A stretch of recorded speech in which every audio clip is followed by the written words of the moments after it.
පුරුදු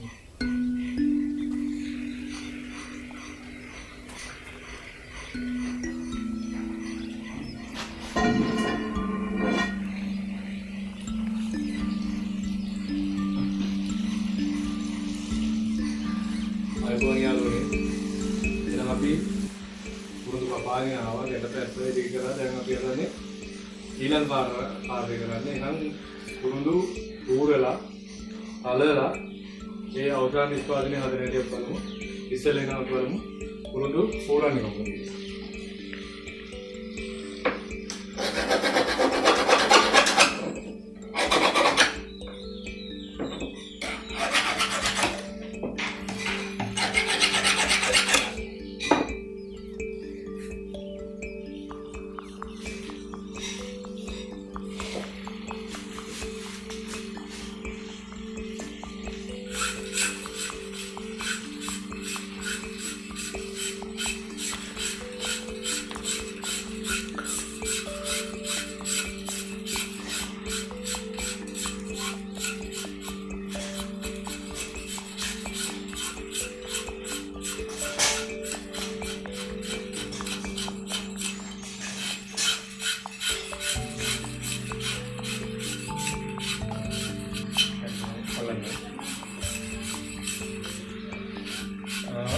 ආකාරයෙන් මේ පුරුදු දිය අරගෙන සාමාන්‍යයෙන් මේ සැහැල්ලුවෙන් තමයි උරන්නේ. මොකද දැන් මේකේ මේ අපිට අවශ්‍ය වෙන්නේ අපි නිෂ්පාදනය සඳහා යොදාගන්න මෙන්න මේ අපි මෙන්න මේ කහ පාට කොටස.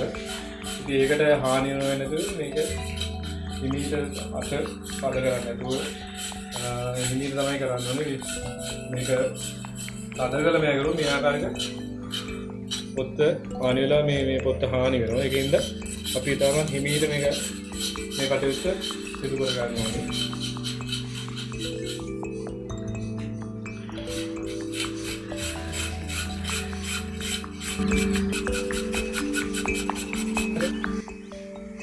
ඔයාලා මතක ඇති මම කුරුඳු කපන්න ගියලා වලට කියලා දුන්නා මේ කබර හැදිච්ච මේ කුරුඳු ගහ. දැන් අපි දා මේ පඳුරකින් කුරුඳු කපාගෙන ආවා. මේ ඒ කබර හැදුණු මේ කුරුඳු ආගේක කොටසක් තමයි මේ මගේ අතේ තියෙන්නේ. මේක හුරන්න බොහොම අමාරුයි.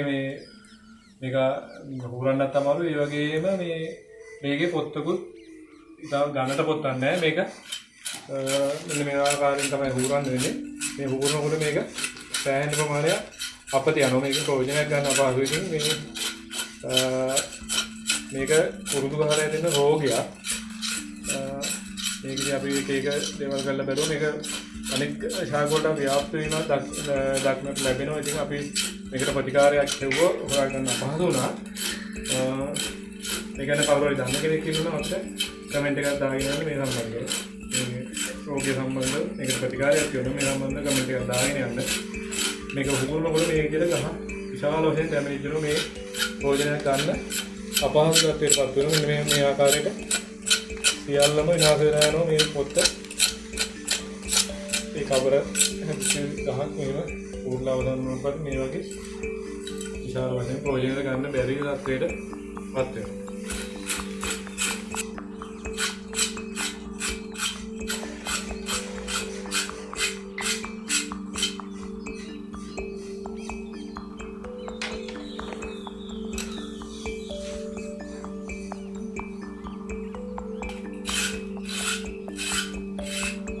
මේ ආකාරයෙන් මේ කුරුඳු හුරන කටයුත්ත මෙහෙම අවසන් කරනවා. අපි ඊළඟට බලමු ඊළඟ වැඩේ මොකක්ද කියලා.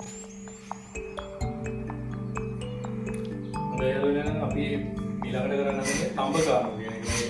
කුරුඳු නිෂ්පාදනයේදී ඊළඟ පියවර විදිහට තමයි අපි තඹගාන ඉතිරන්නේ. මේක අපි ඉස්සෙල්ලාම කරේ තඹ පටයක් ආදාරේ මේ ලිහි කර ගැනීම තමයි සිද්ධ කරගත්තේ. තම මඩිය මේ ඇදලීම තුලින් ඒක බොහොම අසීරු කාර්යයක් කරනවා. මේ වගේ විශාල කුරුඳු ප්‍රමාණයක් තියෙනකොට අපිට ඒක අතින්ම කොට කරනකොට හරි අපහසුවක් දැනෙනවා. වෙලාව ගත වෙනවා. ඒකෙන්ද දැන් නම් මෙන්න වගේ මැෂින් එකක් නිෂ්පාදනය කරලා මේ වගේ සරල මැෂින් එකක් නිෂ්පාදනය කරලා තියෙනවා. ඒකෙන් අර ඉතල අපි අතින් කරපු වැඩේ මේකෙන් කරන්න පුළුවන්කමක් තියෙනවා. ඉතින් අපි බලමු ඒක කොහොමද මේක කරන්නේ මේ මේකෙන් කරන්නේ කොහොමද කියලා බලමු. ඊළඟට මම කරලා පෙන්නනවා මේ අපි ඉස්සර කරේ කොහොමද කියලා. ඉස්සර තම ගෑවේ කොහොමද ඊළඟට කම්බටේකින් තම ගෑවේ කොහොමද ඒ වගේ මැෂින් එකෙන් කරන්නේ කොහොමද කියලා ආකාර දෙකම මම ඔයාලට කියන්නම්.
විශාල එළියක් වුණා තමගේම පහසුවෙන් කරගන්න පුළුවන්. ඒකම තැලෙන් නැති එළියක් වුණා යම් ප්‍රමාණයක් යම් වෙලාවක් මේක තමගේම පිටරොත් අපිට තැල්ල මට්ටමකට පත් කරගන්න පුළුවන්. අද මේ වගේ ලොකු එළියක් එහෙනම් මීට වැඩි ලොකු එළියක් වුණා මේ මැෂින් එක ආදාරයෙන් තම කරගන්න පුළුවන්. මේ විදිහට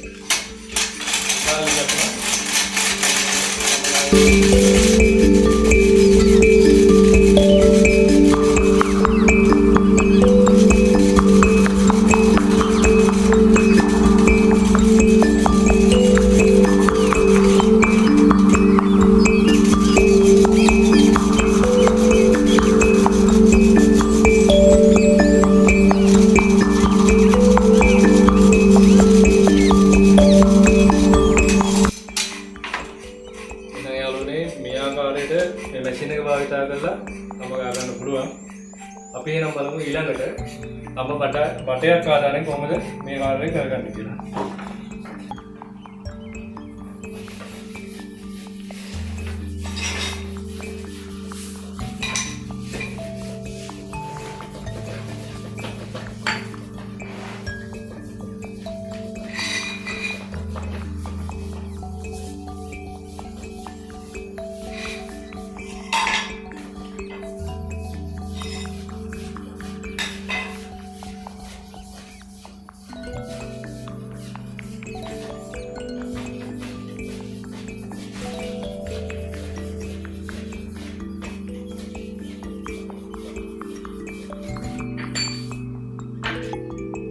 දැන් අපි දන්නවා ඉස්සෙල්ලා දැන් අපි වර්තමානයේ මැෂින් එකකින් කරන දේ අපි ඉස්සර කරේ මෙන්න මේ තම බටේ. මේ වගේ තම බටේකින් තමයි කරේදී මේක තාමත් වෙහෙසකාරී වෙලා හැම ලීයක්ම මේ විදිහට තම කරගන්නවා. ඉතින් මේක ඇත්තටම කරන්නේ මේ පොත්තයි ලීය අතර තියෙන සම්බන්ධතාවය වැඩි කරන එක තමයි කරන්නේ. ඒ තම ගෑම තුලින් මේ පොත්තයි ලීය අතර තියෙන සම්බන්ධතාවය නැති වෙනවා. ඒකට පොත්ත ලිහිල් වීමක් වෙනවා. එහෙම තමයි මේ පොත්ත ගලවන්න ලේසි වෙනවා. ඒක තමයි මේ පාඩේ කරන්නේ. ඉතින් අපි ඉස්සෙල්ලා කරේ මේ වගේ තම බටේ. ඒකේ තාම වෙහෙසකාරී වැඩ. ඒක වර්තමානයේදී අර විදිහට මම ඉස්සෙල්ලා වෙන විදිහට මැෂින් එකකින් තමයි අපි කරන්නේ. දැන් මම බලන්න ඕනේ ඉඳන් මේ විදිහට කරලා පෙන්නන්න.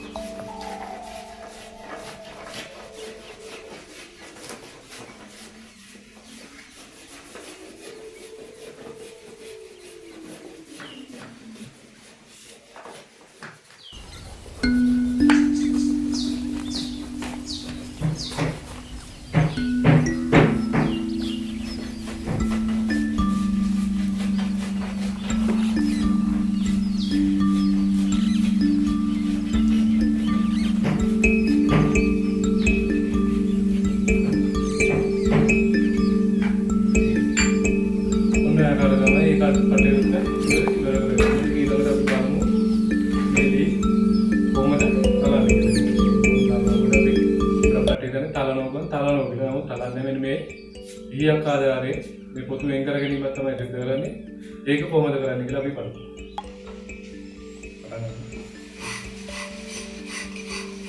ඉතින් අපි ඊළඟට තමයි මේ කුරුළු නිෂ්පාදනයේ වැදගත්ම අදියර තමයි දැන් සිද්ධ කරනවා. ඒක තමයි මේ ගහෙන් පොත්ත වෙන් කරගෙන යන කුරුළු තලන්න තමයි දැන් හදන්නේ. ඔන්න ඔයාලා දන්නේ නැති වචනේ මේ කුරුළු තලනවා කියන මිනිස්සු ඒ දන්නේ අපි ආවෝ.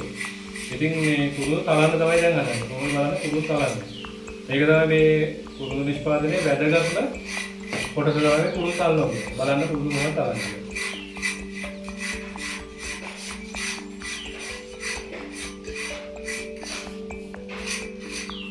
මුලින්ම මේ ආකාරයට වෙන් කර ගන්නවා අපිට කුරුළු මුතු ලබා ගන්න පුළුවන් ස්ථාන වෙන් කර ගන්නවා.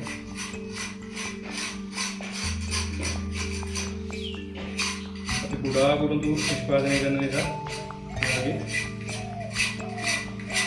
කුඩා කුරුළු තමයි අපි ලබා ගන්නේ.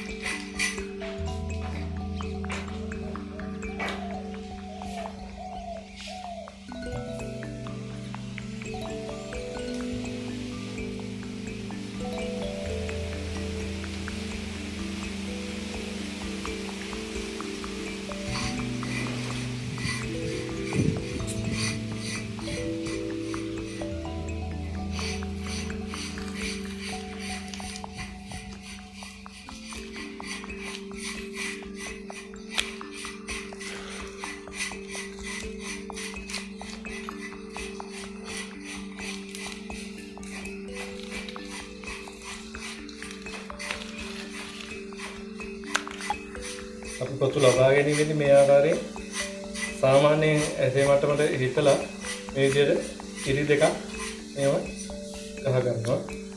එතකොට ඊට පස්සේ මේ ආකාරයට වෙන් කර ගැනීම ඉෂ්ට කරනවා.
මේ ආකාරයට තමයි අපි ඉතින් කුරුළු හන්දි හදා ගන්න අවශ්‍ය කොකුතු උදාහරණ කරගන්නේ.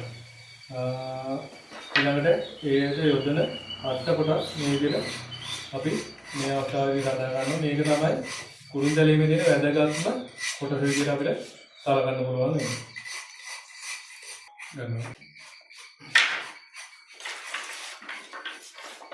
එහෙනම් අපි කාර්ය නිමා කර ගන්නවා.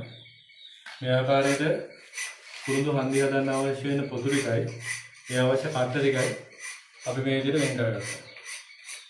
දැන් අපිට තියෙන මේ පොතු මද පවනේ වේල ගන්නවා. ගොඩක් එළියෙන් පැන් කොට දාන්න මද පවනේ මේක වේලා ගන්න ඕනේ. ඒ විදිහට තමයි අපි මේක හන්දි හදන්න අවශ්‍ය විදිහට සූදානම් කරගන්නේ. අපි බලමු එහෙනම් කොහොමද මේක කරන්නේ කියලා.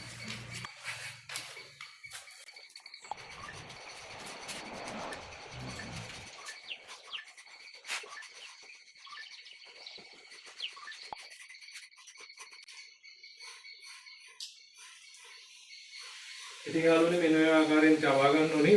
අපි සැලකිලිමත් විය යුතු ප්‍රධානම දේ තමයි මද පවනේ තමයි මේක වේල ගන්න. තදවුවට දාන්නේ කිසිසේත්ම. මොකද ගොඩාක්ම මේක වේලි බවට පත් වුණොත් අපිට මේ හන්දි කිරීමේ කටයුතු කරන්න බොහොම පහසු වෙනවා. ඒකෙන්ද අපි මොකද කරන්නේ මේ විදිහට මද පවනේ වේලෙන් හරිනවා. වේලුණාට පස්සේ බලමු අපි තා පොඩ්ඩක් මම ඔයාලට පෙන්නන්න නිවැරදිව වේලුණාට පස්සේ කොහොමද අපි මේක අයින් කරගන්නේ.